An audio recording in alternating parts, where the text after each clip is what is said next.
આવાસના નામે તાઇફા કરો, પહેલા બનાવવામાં કરોડોનો ખર્ચ કરો, પછી વર્ષો સુધી તેની ફાળવણી પણ ન કરો અને જેવી જ ખંડેર જેવી હાલત થાય એટલે ફરી રિનોવેશનના નામે કરોડોનો ખર્ચ કરો. આવું જ કંઈક રાજકોટમાં થવા જઈ રહ્યું છે. માન્યમાં ન આવતું હોય તો જુઓ પ્રજાના પૈસાને સત્તાધીશો કેવી રીતે ઉડાવી રહ્યા છે, જોઈ લો.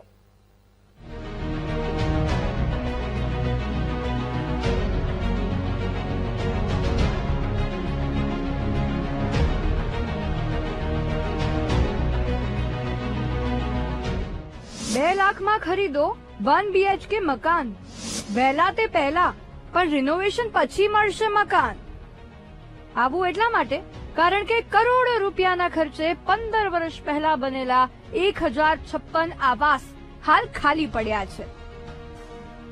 પડ્યા જર્જરિત થઈ ગયા છે.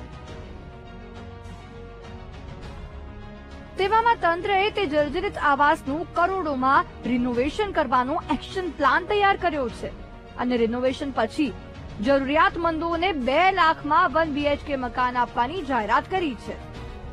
વાત રાજકોટ શહેરમાં BSUP યોજના હેઠળ પ્રેમ મંદિર પાછળ અને સાધુ વાસવાણી કુંજ રોડ પર બનેલા આવાસની છે. 1056 આવાસનું થશે રિનોવેશન. 16 કરોડ 60 લાખનો થશે ખર્ચ.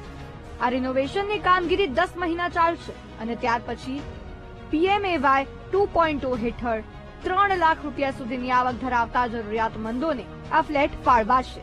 એટલે કે 15 વર્ષ પહેલા જરૂરિયાતમંદોને ન ફાળવાયેલા મકાનો ફરી કરોડોના ધુમાડા પછી ફાળવવામાં આવશે.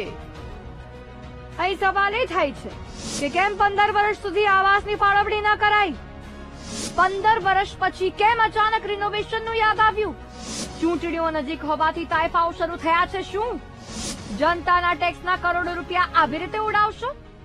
આ સવાલ દરેક રાજકોટવાસીઓ મહાનગરપાલિકાના સત્તાધીશોને પૂછી રહ્યા છે, પરંતુ લાગે છે કે સત્તાધીશોને મત અને ખુરશીથી જ મતલબ છે, લોકોના સવાલોના જવાબ આપવામાં નહીં. રાજકોટના કાલાવા રોડ ઉપર આવેલા આવાસ છેલ્લા ઘણા સમયથી અસામાજિક તત્વોનો અડ્ડો બની ગયું હતું ને આ જ અસામાજિક તત્વોના અડ્ડા ઉપર મહાનગરપાલિકાએ રિનોવેશન શરૂ કર્યું છે, પરંતુ તેમાં તેનું બુદ્ધિનું પ્રદર્શન છે તે કહી શકાય છે, કારણ કે 16 કરોડ રૂપિયાના ખર્ચે ફરી રિનોવેશન આ આવાસનું છે તે કરવામાં આવી રહ્યું છે. રાજકોટ મહાનગરપાલિકાએ 15 વર્ષ પહેલા બનાવેલા આવાસમાં ફરી તેનું રિનોવેશન કરીને અધધ 16 કરોડથી વધુનો આ ખર્ચો છે તે કરવામાં આવી રહ્યો છે. આ જ આવાસને રિપેરિંગ કરીને તેઓ લોકોને તો સોંપશે, પરંતુ અત્યાર સુધી મહાનગરપાલિકાના અધિકારીઓ અને પદાધિકારીઓ ક્યાં હતા 15 વર્ષ સુધી? શા માટે તેઓએ આવાસ ન ફાળવ્યા તેને લઈને અનેક સવાલો ઉઠી રહ્યા છે. ત્યારે ફરી એક વખત રાજકોટવાસીઓને કરોડોનો બોજો છે તે આવે તેવું અત્યારે લાગી રહ્યું છે. કેમેરામેન જુને જફાઈ સાથે સની મયડ, VTV ન્યૂઝ, રાજકોટ.